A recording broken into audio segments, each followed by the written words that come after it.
محمد معدن الجود والکرم وآلہ واصحابہ الکرام وابنہ الکریم وبارک وسلم صلاۃ دائمۃ سرمدا ابدا۔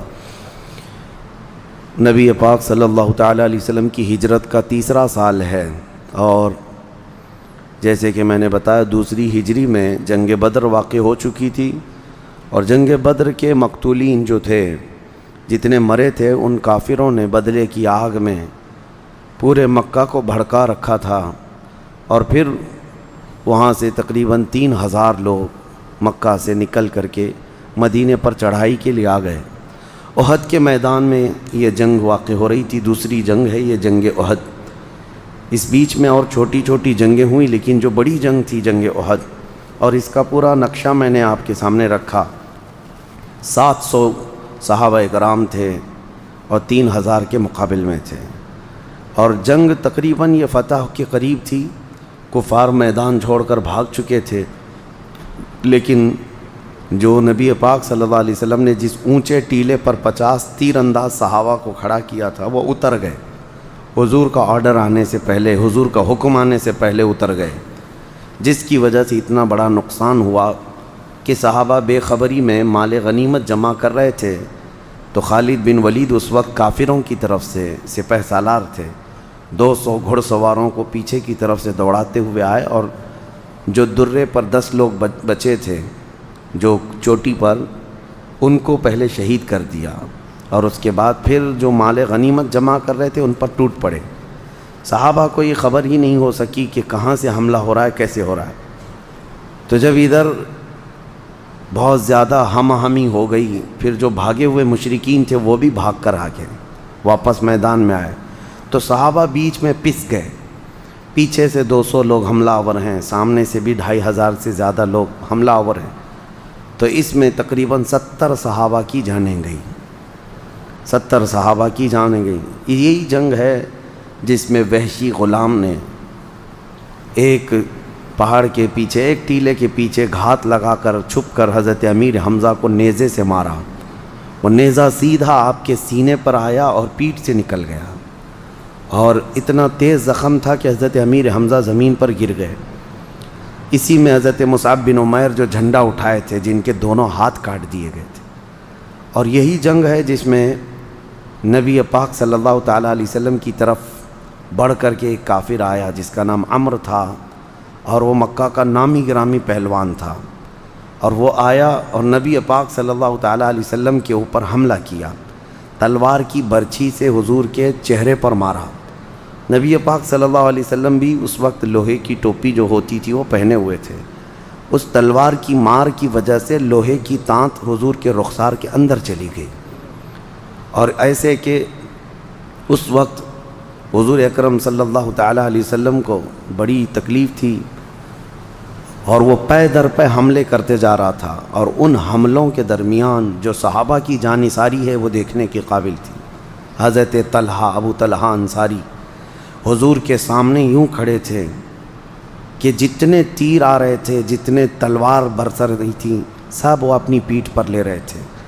39 زخم ان کے پیٹھ پر صرف تلواروں کے تھے، 39۔ حضرت ابو طلحہ حضور کے سامنے اس طرح کھڑے تھے۔ حضرت ابو قتادہ ایک صحابی ہیں، وہ حضور صلی اللہ تعالیٰ علیہ وسلم کی ایسی ڈھال بن گئے تھے، صحابہ حضور کو گھیرے میں لے چکے تھے، ایک تیر بھی آنے نہیں دے رہے تھے حضور کی طرف، اور کفار پورے کے پورے جتھا بنا کر کے حملہ کر رہے تھے کہ حضور کو کسی طرح قتل کر دیں، نعوذ باللہ۔ حضرت ابو قتادہ اور حضرت سعد ابن ابی وقاص تو کنٹینیو تیر چلا رہے تھے۔ اس وقت حضرت ابو قتادہ کے پورے جسم میں 80 تیر لگے ہوئے تھے، اور ایک تیر تو سیدھے ان کی آنکھ میں گھس گیا جس سے ان کی پتلی باہر آ گئی۔ اس کے باوجود بھی وہ ہٹنے کا نام نہیں لیتے تھے۔ نبی پاک صلی اللہ علیہ وسلم نے ان کو پکڑ کر کھینچا اور کہا تم ہٹ جاؤ۔ ابو قتادہ کہتے ہیں یا رسول اللہ ابھی جان باقی ہے، ابھی جان باقی ہے۔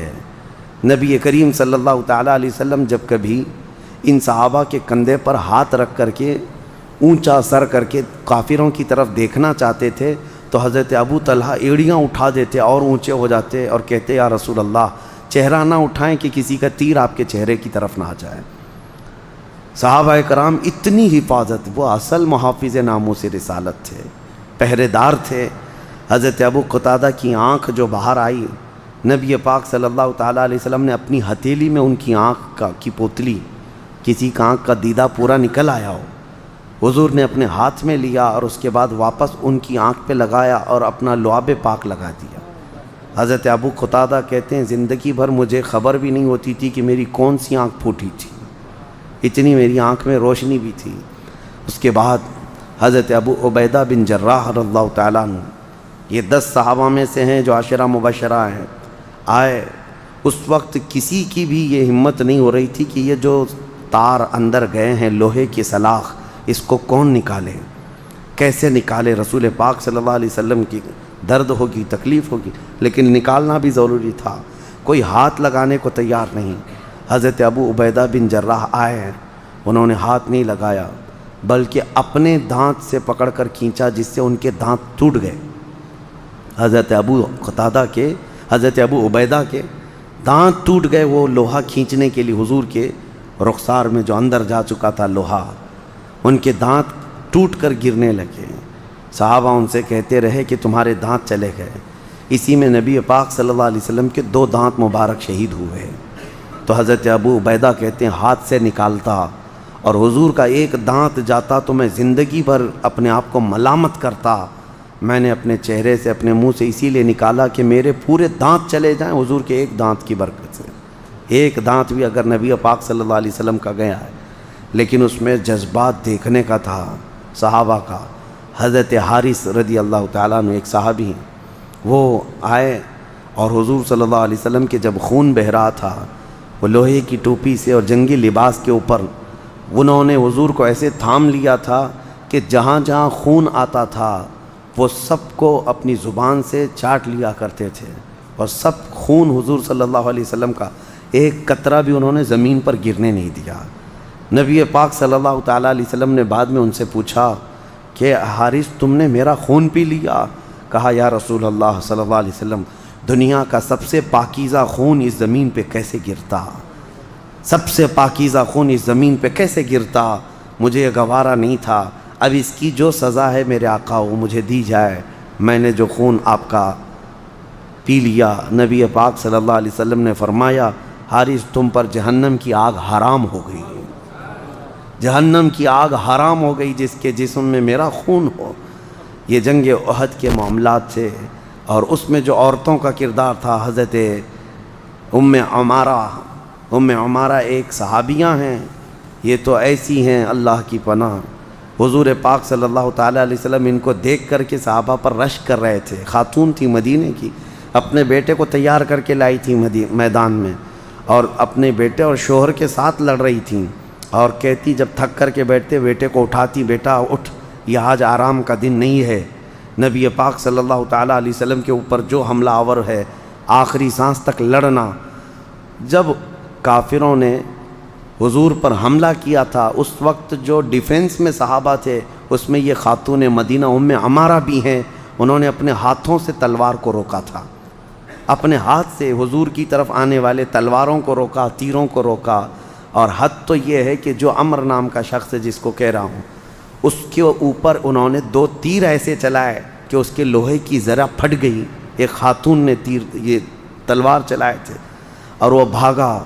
اس کے بعد پھر اس نے نظر رکھ لیا کہ یہ خاتون، یہ عورت بڑی سخت ہے، ان کے بیٹے کو اس نے میدان میں شہید کر دیا اسی ظالم نے۔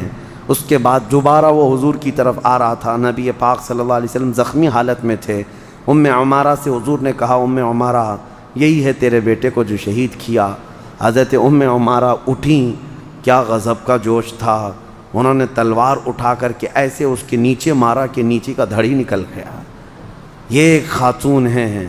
اور اس کے بعد حضور صلی اللہ علیہ وسلم پہلی مرتبہ اتنی تیز انداز میں مسکرائے تھے احد کے میدان میں اس خاتون کا جذبہ دیکھ کر کے کہ اس ظالم کافر کو ایسے مارا تھا کہ وہ سرین کے بل چلنے پر مجبور ہو گیا، یعنی گھسٹ کر کے زمین پر سے آگے جانے پر مجبور ہوا، اور تھوڑی دیر کے بعد بلبلاتا ہوا ختم ہو گیا۔ اسی جنگ میں ابی بن خلف ایک شخص ہے، اس نے حضور پاک صلی اللہ تعالیٰ علیہ وسلم کے بارے میں کہا تھا کہ جب یہ حملہ کرنے کے لیے آیا تو نبی پاک صلی اللہ علیہ وسلم نے پہلا حملہ اپنے ہاتھ سے اس کی طرف کیا، لیکن وہ نہ مرا، یعنی کوئی ایسا نہیں کہ گردن کٹ گئی کچھ بھی، لیکن حضور کی مار لگی۔ اور اس کے بعد گیا پورے کافروں میں کہتا تھا شدت کا درد ہو رہا ہے، شدت کا درد ہو رہا ہے، بہت تکلیف ہو رہی ہے۔ لوگ کہتے کہاں زخم لگا ہے؟ وہ ایسا زخم تھا کہ چاقو سے بھی اتنا زخم نہیں ہوتا، اتنا ہلکا زخم تھا، لیکن وہ تڑپ رہا تھا۔ لوگوں کو دکھاتا تھا کہ محمد نے مجھ پر تلوار لگائی ہے، تو لوگ کہتے تھے اتنا بڑا زخم تو نہیں ہے تیرے اوپر۔ تو اس نے کہا نہیں، اگر وہ تھوک بھی دیتے تو اس سے بھی زیادہ تکلیف ہوتی، اس لیے کہ مجھے یقین ہے۔ ہوا کیا تھا، اس نے ایک گھوڑا پال رکھا تھا عود نام کا، وہ مکہ میں گھوڑے کو پالتا تھا، اور لوگ اس سے کہتے تھے کہ اس گھوڑے کا کیا کرے گا؟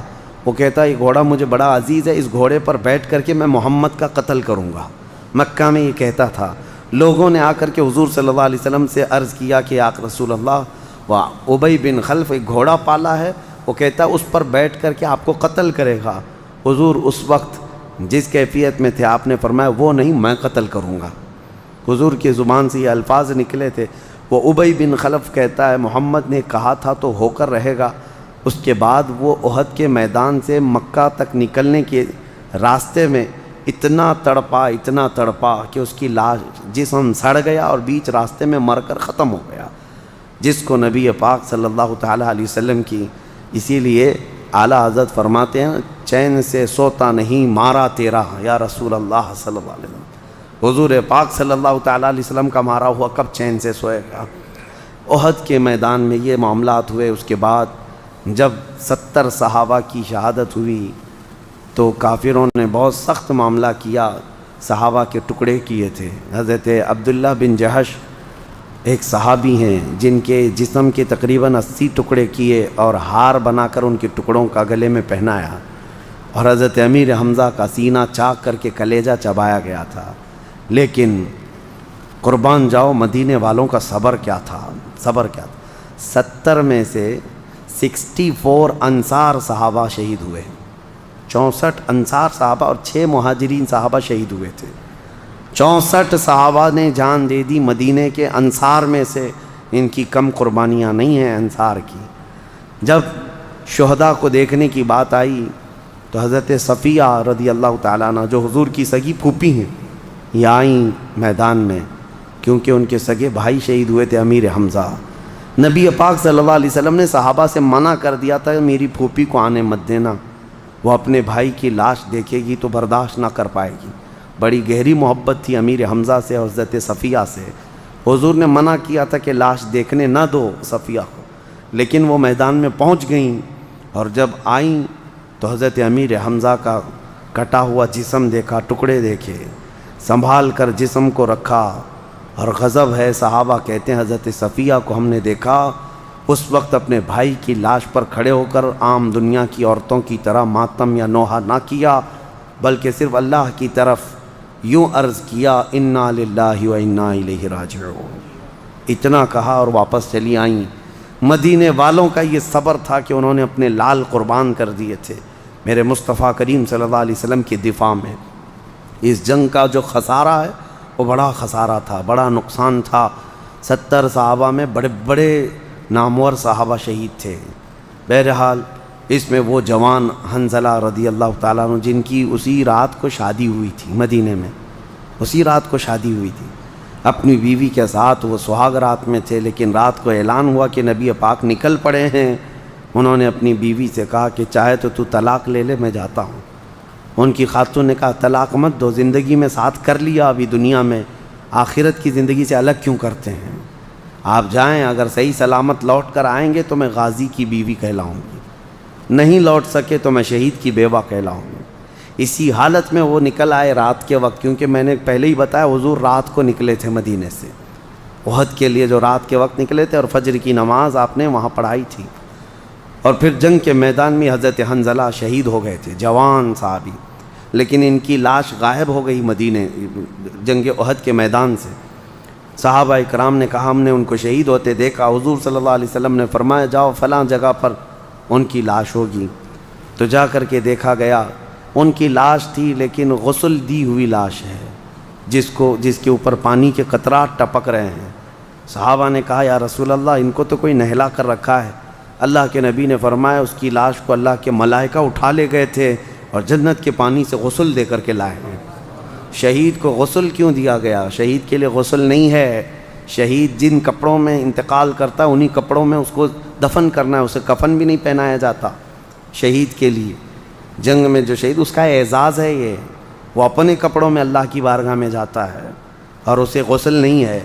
حضور صلی اللہ تعالیٰ علیہ وسلم نے فرمایا جاؤ اس کی بیوی سے پوچھو، پتہ چلے گا یہ موت کا غسل نہیں ہے، یہ اپنی بیوی کے پاس سے نکلا تھا تو اس پر غسل واجب تھا، یہ صرف اس لیے جلدی آ گیا کہ کہیں میں رسول اللہ سے پیچھے نہ ہو جاؤں، حضور کی جماعت میں پہنچنے میں تاخیر نہ ہو جائے، لیٹ نہ ہو جائے، تو نہانے کی بھی فرصت نہ ملی، اسی طرح میدان میں آیا اور شہید ہوا۔ اللہ کے فرشتوں نے اسے غسل جنابت عطا کیا ہے۔ صحابہ کے جذبات بیان سے باہر ہیں۔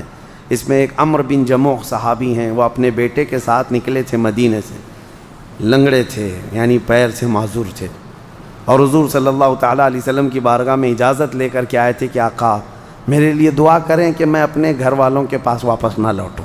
وہ چلتے ہی تھے یہی نیت لے کر کے، اور آئے، لڑتے لڑتے شہید ہو گئے۔ ان کی بیوی شام کو آئی اور لاش کو اٹھا کر کے اونٹ پر رکھ کر مدینے لے جانے لگی، بیٹے کی بھی لاش، شوہر کی بھی لاش۔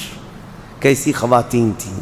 لے کر کے جب نکلنے پڑی تو اونٹ کسی صورت بھی مدینہ جا نہیں رہا ہے، بھاگ کر چلا جاتا ہے۔ وہ آئیں حضور کی بارگاہ میں عرض کرنے لگی میرا اونٹ سرکش ہو گیا، پتہ نہیں کیا ہے، میں اپنے شوہر اور اپنے بیٹے کی لاش مدینہ لے جانا چاہ رہی ہوں، یہ آتا نہیں ہے، کس طرح لے جاؤں؟ نبی پاک صلی اللہ علیہ وسلم نے پوچھا یہ مدینے سے چلتے وقت کیا کہا تھا تم سے؟ کہتی ہیں کہ یہ جاتے وقت یہ کہے تھے اے میری خاتون دعا کر کہ میں واپس اپنے اہل خانہ میں نہ آ سکوں، اللہ اور اس کے رسول کی رضا میں شہید ہو جاؤں۔ حضور صلی اللہ علیہ وسلم نے فرمایا یہی تو بات ہے، اللہ نے اس کی سن لی ہے، اب وہ تیرے گھر کی طرف نہیں آئے گا۔ اسی میدان میں ان دونوں کو دفن کیا گیا۔ 70 صحابہ تھے جن کی جنازے کی نماز میرے آقا نے پڑھائی، اور اس کے بعد وہاں قبروں میں آپ کو دفن کیا گیا۔ آج بھی احد کے میدان میں یہ قبریں موجود ہیں۔ ایک قبر میں سید الشہداء امیر حمزہ، حضرت مصعب بن عمیر، عبداللہ بن جحش رضی اللہ تعالیٰ عنہ، 3 صحابہ آرام کر رہے ہیں، اور باقی جتنے صحابہ شہید ہوئے وہ ایک بہت بڑی قبر میں ان سب کو دفن کیا گیا ہے۔ اور پھر معمول میرے آقا کا یہ تھا کہ حضور صلی اللہ علیہ وسلم اکثر مدینے سے چل کر کے احد کے شہداء کی زیارت کے لیے آتے تھے، اور یہ بھی روایت ہے حضور نے فرمایا جو احد کے شہداء کو سلام کرتا ہے ایک بار وہ قیامت تک اس کے سلام کا جواب دیتے رہتے ہیں۔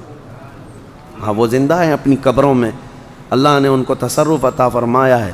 تو یہ تیسری ہجری کی جنگ تھی۔ اس کے بعد مدینہ طیبہ میں جب نبی پاک صلی اللہ علیہ وسلم آئے تو منافقین باتیں بنانا شروع کر دی۔ جو عبداللہ بن ابی جو تھا رئیس المنافقین، جس نے 300 لوگوں کو لے کر وہاں سے الگ ہو گیا تھا، اور کہا کہ کیا ہم نہیں کہتے تھے پہلے سے، ہم نے نہیں کہا تھا کہ ہمیں ساتھ لے لو، ہماری بات تو سنتے ہی نہیں ہیں، خود سے کرتے ہیں، دیکھو شکست کھا کے آ گئے، 70 لوگوں کو موت کے گھاٹ اتار دیا، ایسی باتیں بنانے لگے۔ یہ آزمائش تھی مسلمانوں کے لیے۔ اسی کو قرآن میں اللہ تعالیٰ نے پہلے پارے میں ہی فرمایا کہ ان کا حال یہ ہے، ان کا حال یہ ہے کہ کلما اوقدوا نارا للحرب اطفأها اللہ ویسعون فی الارض فسادا۔ اللہ تعالیٰ فرماتا ہے پہلے پارے کی آیت میں ہے فبما ربحت تجارتہم، ان کی تجارت فائدہ نہ دے سکی، اور آیتیں آگے یہ ہیں کہ جب روشنی ملتی ہے، فتح ہوتی ہے، تو یہ کہتے ہیں ہاں ہم ساتھ میں تھے اس لیے ہوا، اور جب کبھی اندھیرا آتا ہے تو یہ کہتے ہیں ہم نہیں تھے اس لیے ایسا ہوا۔ یہ منافقین کی بات تھی۔ بدر کے متعلق یہ کہتے رہے کہ ہم نے فیصلے کیے تھے اس لیے وہاں فتح ہو گئی، اور احد میں ہم نہیں تھے اس لیے یہ لوگ شکست کھا گئے۔ یہ منافقین حضور کو ایذا دیتے تھے، تکلیف دیتے تھے۔ مدینہ میں جب یہ باتیں بہت پھیل گئیں، اس کے بعد ایک بنو غطفان کا ایک قبیلہ حضور سے جنگ لڑنے کے لیے آیا۔ حضور صلی اللہ تعالیٰ علیہ وسلم کو جب یہ خبر دی گئی تو حضور پھر مدینہ سے نکلے۔ یہ بھی تیسری ہجری کی جنگ ہے، یہ غزوہ بنو غطفان۔ اس میں حضور صلی اللہ علیہ وسلم گئے لیکن کفار جو تھے، مشرکین تھے، حضور کی ہیبت سے وہ مقابلہ ہی نہ کر سکے، بھاگ گئے، پہاڑیوں کی طرف چڑھ گئے۔ اس میں زیادہ کوئی جنگ نہیں ہوئی، لیکن مسئلہ یہ تھا کہ حضور ایک درخت کے نیچے آرام کر رہے تھے۔ اس وقت ایک کافر آیا، وہ بڑا پہلوان سمجھتا تھا، اور حضور آرام کر رہے تھے، حضور کی تلوار رکھی ہوئی تھی، آتے ہی اس نے تلوار اٹھا لی۔ حضور پاک صلی اللہ تعالیٰ علیہ وسلم کے قتل کے منصوبے سے حضور بیدار ہو گئے، اور جیسے ہی حضور بیدار ہوئے تو پوچھنے لگا من یمنعک منی، اے محمد بتا مجھ سے تم کو کون بچا سکتا ہے؟ حضور نے نہایت پرسکون انداز میں کہا اللہ بچائے گا۔ حضور کا یہ جملہ تھا، اس کے ہاتھ سے تلوار گر گئی، کانپنے لگ گیا۔ حضور نے تلوار فوراً اٹھا لی، پوچھا من یمنعک منی، بتا اب مجھ سے تجھے کون بچائے گا؟ تو وہ کہنے لگا کہ آپ کریم ابن کریم ہیں، شریف ابن شریف ہیں، آپ سے صرف خیر کی توقع ہے، اس کے علاوہ میں کچھ نہیں کہہ سکتا۔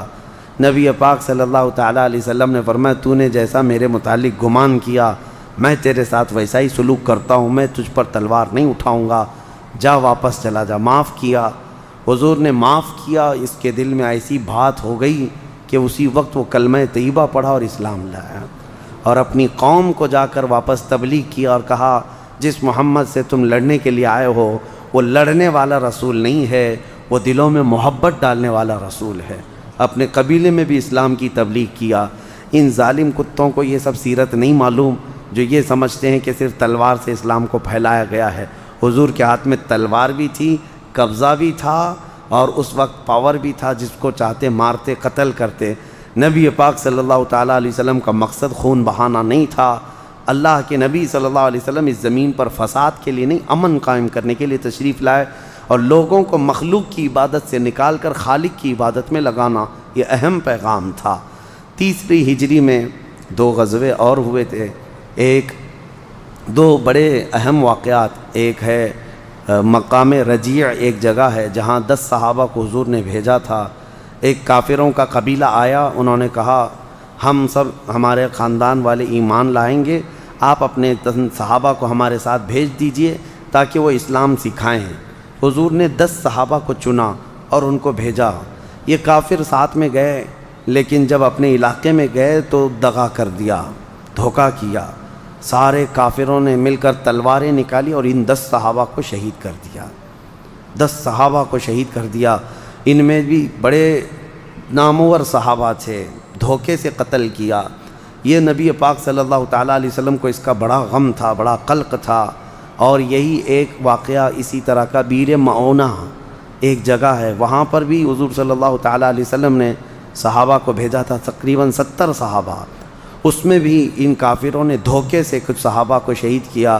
اس واقعے کی تفصیلات میں انشاءاللہ اگلے درس میں بتاتا ہوں۔ اس کے بعد 4 ہجری کے اہم معاملات، یہاں 3 ہجری میں جو احکامات ہوئے، جو بہت سارے معاملات آئے، اس میں حضرت امام حسن رضی اللہ تعالیٰ عنہ کی پیدائش خاص طور پر قابل ذکر ہے۔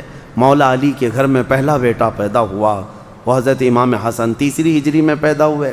اور اس کے علاوہ یہی 3 ہجری تھی جب نبی پاک صلی اللہ تعالیٰ علیہ وسلم نے 3 بلکہ 4 شادی فرمائی حضرت حفصہ رضی اللہ تعالیٰ عنہ سے، جو حضرت عمر فاروق کی بیٹی تھیں، اور جنگ بدر میں ان کے شوہر شہید ہو چکے تھے۔ بدر کے بعد سے لے کر کے وہ بیوہ تھیں، حضور صلی اللہ تعالیٰ علیہ وسلم نے ان سے نکاح فرمایا۔ یہ 3 ہجری میں ہوا، اور میراث کے احکام بھی 3 ہجری میں اللہ تعالیٰ نے نازل فرمائے۔ اور اس کے علاوہ اسی 3 ہجری میں مشرک عورتوں سے نکاح کو حرام قرار دیا گیا۔ اس سے پہلے کافر عورتوں سے بھی لوگ نکاح کر لیتے تھے، لیکن اس کے بعد اللہ تعالیٰ کا حکم آیا کہ مومن مومنہ سے نکاح کرے گا، اور مومنہ صرف مومن سے ہی نکاح کرے گی۔ قرآن میں بھی یہ آیتیں آ گئیں۔